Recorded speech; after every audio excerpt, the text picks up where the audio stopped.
everyone, welcome once again to another episode of Shred Your Halo with Edel and Jharna. Hi. Hi you guys. So this week's topic is going to be something that is very near and dear to the pathologies inside my head that's going on right now. So welcome to the madness inside my head. Thank you very much.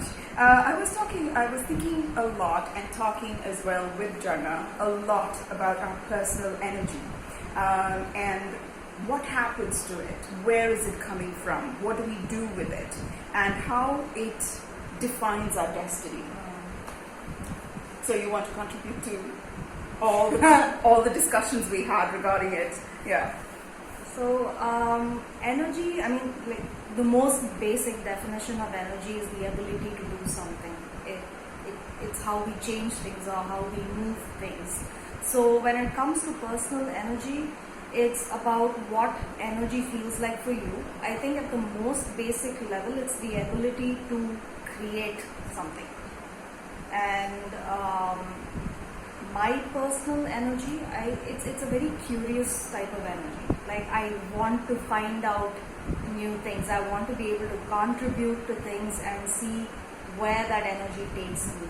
And there's also a part of my energy that feels very restful, where I come back for replenishment, and then I'm able to use what I get from that to contribute to what I'm interested in doing from there. So this is what it feels like for me. What about you? Right. I think also in ancient Indian sciences, we talk about the Kundalini, which is the resting serpent, and according to ancient medicine and ancient wisdom, it is resting as a coiled serpent at the base of our spine. And we talk about the root chakra, and we talk about this being the abode of nascent life force energy, right? This is the energy that animates all life. And I think our current understanding of what life is extremely limited to what we see. If it moves, if it can reproduce, if it can run away and shrink from danger, so there are certain things like that. We assume it's got life, but according to ancient understanding of what life is, even crystals have life. Rock has a life. Mud has life. Water has life, and apart from the organisms that live in it, right? It's just that our understanding of life happens to be a bit narrow, and there is this one underneath current that sustains us all and animates us, and this life, and from this force we draw a certain amount of energy into our minds, a certain amount of energy goes into our bodies, a certain amount of energy goes into our emotions, let's say, and so each has a type of quota it draws from. So sometimes we find that our bodies are crashing, but our mind is like super alert. And then there are other times when you find that you are emotionally completely drained, but you are so sharp in your mind. And that's I've noticed when I freeze in fear, my emotions are like completely shocked and I'm numb in fear, but my mind is looking for ways to escape and get out of that situation. So, but I think whilst this life force is inexhaustible, it's also a very wise life force. It's not going to bleed its energy into something that's not going to give something back. Does that make sense? I hope it makes sense. Does it? Are you talking about that energy which is just, it's always there, it's right? Pulsing, yeah. Right? It's there in this earth. It is there with, is it source energy? Is this God? I don't know. You can't create it, you can't destroy it. I suppose your form of energy will change, yes, but it's always there. Yes, yes. Yeah. So how we channel it matters a lot. I think we should come to the understanding that we're not the source of this energy. We are but conduits. We are but channels. So we are stewards, and we can't just live in a way that squanders this energy. You know, we can't live in a way that it's like somebody's given us a credit card, right? Out of for whatever reason. Yes, and we're just spending it as in how we please, like without an accountability to. Does that make sense? Yeah, it's like you're spending money and spending money and spending money. You don't know how you're going to pay that debt. Yes. Without actually doing the work. Yeah. So whilst I was thinking about this, I came up with. I started wondering how there are people that, you know, in popular lexicon, we call them energy vampires. Kind of like, who's that? Colin Robinson. Colin Robinson, yes. What We Do in the Shadows. Oh my God, so he's funny. such a character. Right, so it's like there are people that come into our lives who drain us. And what's up with that? So I think when we don't know what to do with our energy, or we don't believe that we can create our own energy, or you don't know where to look for energy, it just becomes, it's less work to drain someone else's energy, right? It's just much easier to go and, I mean, there are many ways that people's energies can get drained. So this example that we were just talking about, right? Colin Robinson from What We Do in the Shadows. I highly recommend that series. It is very funny. It is so random. It's about 4 vampires that are living together for hundreds of years. And one of them is an energy vampire. And that's Colin Robinson. And how he drains people's energy is simply by going and talking to them, and they just pass out. So that is just a very small example of what an energy vampire can do. But personally, I have come across people who have been energy vampires, and I'm sure at some point I've been that to other people as well, because energy is something that it's like a give and take. It's not stagnant. So if you feel at any point that your relationship with someone is exhausting, exhausting again is a definition that you will be able to decide for what is exhausting for you, right? If you feel like you constantly need to please somebody and they're just never going to be happy with what you're doing for them, or the conversations that you have feel like a dead weight. So there are different ways of how your energy could get drained. You need to find that very specific niche of what it is for you to decide whether somebody in your life is worth having or not, or how much time you spend with that person. Are you going to limit your interactions with this person because you feel tired in their presence, and then when you go back home all you want to do is just cry, and that's when you feel better, and then you go back to that person and the same thing keeps happening. So you need to find out what your brand of energy vampire is, I mean your personal brand, and what you think is somebody else's brand of energy vampire is, and then you need to find a way to replenish that. Yes, I think all of us have, like all of us are conduits. Some are larger diameter conduits, some are smaller diameter. But I think it's our responsibility to make sure that our agendas are fulfilled first. So if we have a mentality of watching and seeing where our energy is going, right? I remember as a child having this bad news that I had just heard, and because I didn't know how to process it, I went and reported that to my sister, and she just stood in a corner, heard this news, and I think I went to her with a sense of salacious gossip monger rather than somebody with empathy who had processed the news herself and is just sharing it so that this other person can have my support. It wasn't like that. I went there with this hee almost, you know. And the minute I dropped this emotional bomb on her, she just stood in a corner and cried, and I could just see these tears just dripping out of her eyes. And she was having a perfectly happy day up until that point. And then I went and after that I sat and comforted her, because then I didn't have to deal with the news for myself. And also the guilt of having shared it with her. Yes, probably. yes. I also, since I took care of her, I didn't have to take care of me. And because because I come from a place of taking care of her, I'm the stronger person.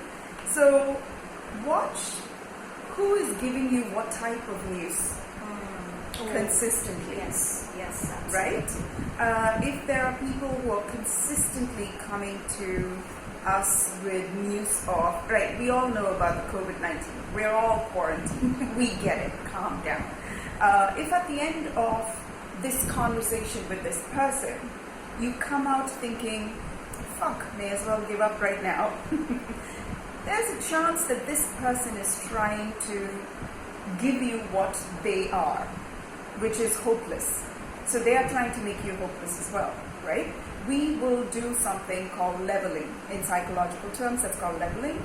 And maybe energy vampires are doing that as well, where they are coming from a very low emotional, spiritual, energetic point of view. And if you are vibrating at a higher place, naturally, they will be drawn to this higher vibrational person. And they're going to come over there and they're going to lower it somehow. Either they're going to puff themselves up, which is going to make the company feel a little uncomfortable. Either way, they're trying to make themselves feel better. So an energy vampire, for the most part, is not exactly coming there with an intent, but most times they are as well. So, you know, I think a lot of people are unconscious. Unconscious, yes. But I think if we are conscious about where our energy is flowing, it's up to us to safeguard it, right? If we've recognized that we've got something precious, the onus to protect it is on us. So what are the steps that we can do to protect our personal energy, do you think? Personally, for me, spending time in nature does not, because there is so much quiet, and you have a lot of silence, you have space for just contemplation, and somehow nature does that for me. I mean, I feel extremely quiet. It's almost like my mind isn't thinking at all, and I'm just trying to absorb everything from what I'm getting from nature. Spending time alone, I think, will be very helpful, because, and when I say time alone, I mean genuinely taking the time out for yourself, where you can just sit and breathe through whatever you're experiencing, because breath does so much for us. We don't realize how powerful our breath can be. So these are two things. Maybe journaling, I suppose that could help, because when you're journaling, just stream of consciousness writing, you're just writing what you're thinking, and then when you read what you've written, it gives you a little bit more insight into what you can do for yourself in terms of getting your energy back. Is there some worthwhile cause that you'd like to invest yourself in, or where you'd like to spend this energy? What kind of people do you want to have in your life that are going to help you, not help you, but at least be on the path that you are on, to find the energy that makes you feel alive. So these are a few things I think will help. Right. In my deep contemplation of the topic over the last couple of weeks, I've come to a theory. I have to admit that it comes from reading a lot of books, so I can't particularly quote and my interpretation of what I've studied over the years. So I'm sorry that I can't quote very many books per se, but this is my understanding. I think like radioactive substances, all of us have our own brand, our own little sluice into the universal energy consciousness, right? And we can open it and we can tap it and we can be energized. This energy that we generate for ourselves and animate within ourselves is the best form of energy. And like all radioactive substances, we eventually burn out, right? So it has a lifespan, and that energy comes from within it, and then we burn out, and I think that's what we call death. This is how I interpret it.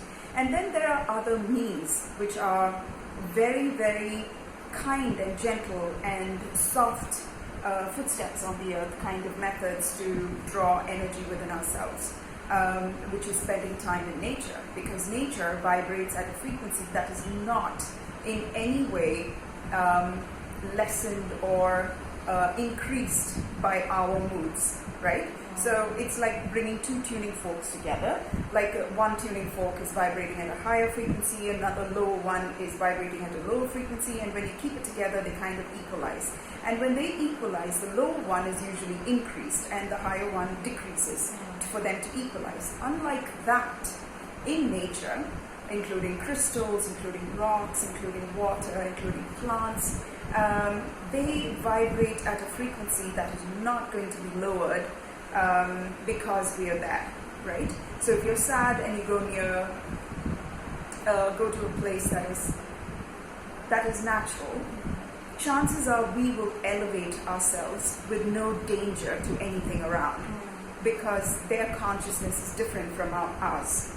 The next way to derive energy for ourselves is to spend time with animals and pets, right? Like, they're not going to do anything for us, we can't, but they represent a pure love for us. And as the years have progressed, we have seen how animals, emotional support animals, have helped human beings in such a large, incredible way.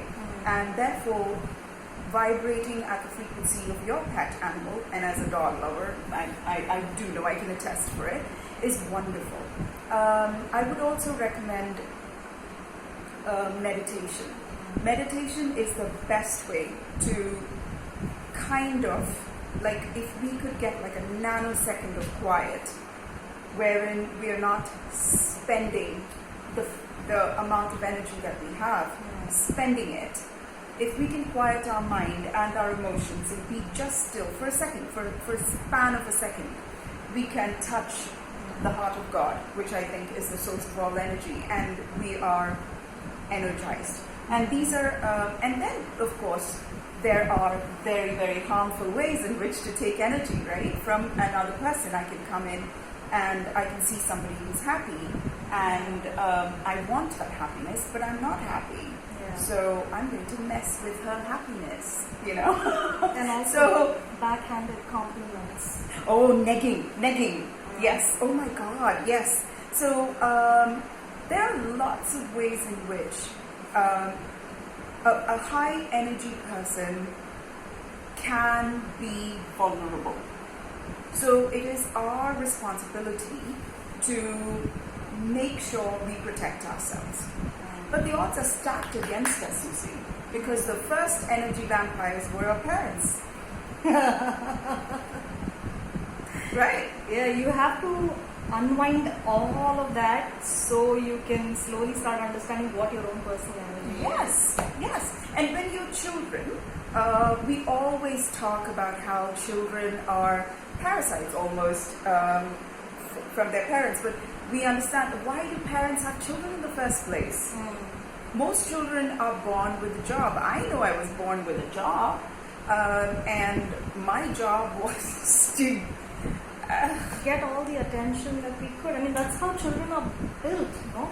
Yes, and my father was a very troubled man, and I think he tried very hard in this world and felt that the odds were stacked against him somehow, and he felt entitled to a lot of things that he wasn't qualified to have, and he would come home with a huge amount of anger, and there I would be as a child, happy maybe, and he couldn't handle it, and he would hit me or do something to hurt me tremendously so that he could pass on his hurt.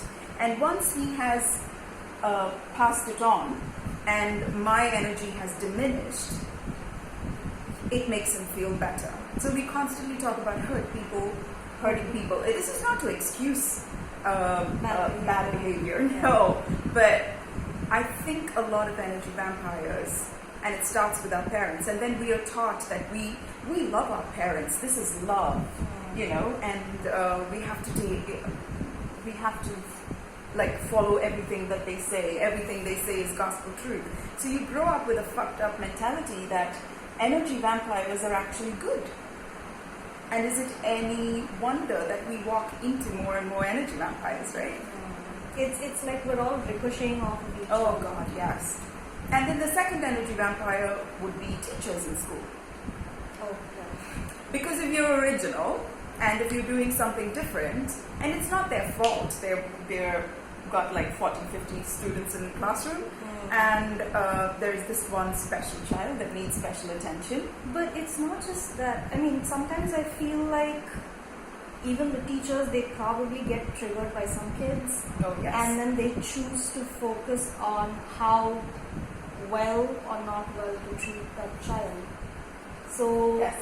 most school systems that I have come across have mostly been about trying to fit you into this mold, whether or not you have an interest for it or an aptitude for it. But because you're not studying well, or you're not, you're failing every exam.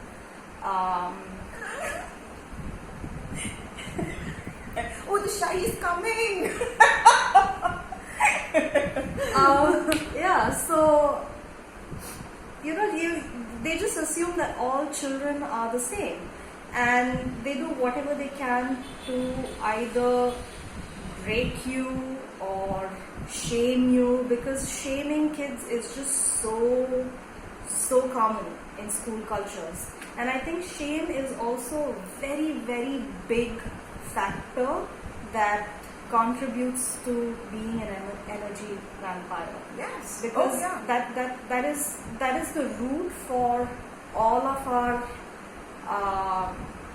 we're wrong, we're bad, and we need to be somebody else. We need to please others to be these good people in their books, and even we don't want to admit the shame that we feel about ourselves, so we're constantly distracted, or we're trying to distract ourselves, or we try to get, we're addicted to food, and so many other addictions are there. So I think shame is also something that, at some point you have to address it. Yes, absolutely. So that is, school systems need to find a better way of getting to know kids and try to give them an environment where they're able to bring their particular strengths to the table, because kids go through a lot at home. If you have a family that is supportive of you, that's great, but a lot of kids don't come from that kind of background, and Yes. when you go to a school, your teachers reinforcing the same things that your parents are telling you will lead to broken children who grow up to be broken adults. And that is going to make sucking another person's energy just rampant. That's just how it is going to be. And justified. Yeah. Right? Because hurt people. So, And that's not an excuse. Yeah. It's just an explanation. Yes. so you have to find your own way of looking at what your life has been like and how best you can learn from what you've been through, so you are not perpetuating that with other people. Yes. So I think that's absolutely necessary. And also the system of win my attention. I was this constantly, there is a classroom filled with 40, 50 odd students, and then there's this teacher who withholds her attention or approval, and there's 40 children clamoring for that, yes, you're good, I see you, and you don't care. This is one of the reasons why I became a huge bully when I was in school, was because I had to clamor over so many peers to catch the attention of the teacher. And And it was a very, it's painful. Yeah. Bullies are in pain as well, you know. Yeah. But the end price is so important to you, and you exist only because somebody is visible, that you don't care who you're hurting. And you can translate the same thing into a workplace scenario where your manager is, you need to get the attention of the manager in order to secure, well, job security. So you're going to treat your colleagues in a way that saps their energy so you can shine, so you get the security of the job. So it just doesn't end. Yeah. And so I think along the way we need to take stock of our lives somehow and ask ourselves, who are we hurting in order to just live? A lot of times we're hurting ourselves without realizing that. And if you're hurt, it is a guarantee that you will hurt other people. That's just how it is. Sometimes you're conscious of it, most of the times you're not.